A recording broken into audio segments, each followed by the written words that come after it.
तो वो ज्ञान परमात्मा ने स्वयं आकर दिया है। वहां सृष्टि एज इट इज है। आपका परिवार होगा, वहां कभी मृत्यु नहीं होगी, बुढ़ापा नहीं होगा। और यहाँ पर दोनों पैर टूटते हैं। जवानी में तो सब पुनों को नष्ट करवा देता है।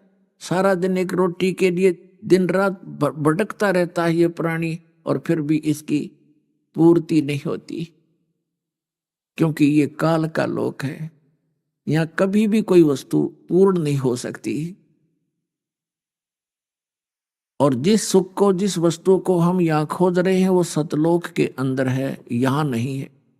उसकी कसक इस आत्मा के अंदर है कि कोई ऐसी वस्तु है, ऐसा स्थान है और ऐसा भगवान है जो हमें सदा सुखी कर सकता है। तो यहां हम भगवान के लोक में नहीं रह रहे, हम शैतान के लोक में रह रहे हैं।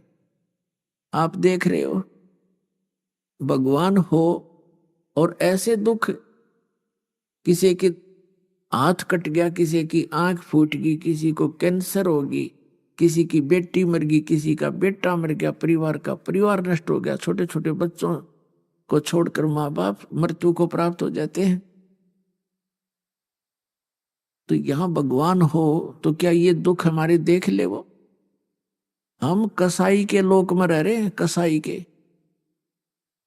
पुणात्मा, आपके ऊपर काल ने इतना वजन डाल रखा बुद्धि पे और अज्ञान से परिपूर्ण करवा दिया, इन अज्ञानी संतों और महंतों से, आचार्य और शंकराचार्यों से, कि आप जी के अंदर वो स्थान नहीं रह रहा जो सत्य ज्ञान को प्रवेश कर सके दास। लेकिन इस सत्य ज्ञान में इतना वजन है कि ये अपनी जगह बनाएगा और बना रहा है। एकदम से नया ज्ञान और नया भगवान, और कितना अब स्वीकार हो रहा पुण्यात्माओं को, क्योंकि इन परमात्मा के इन वचनों में जो दास सुना रहा है एक बहुत बड़ा वजन है, और ये अपना स्थान बनाएगा ही बनाएगा।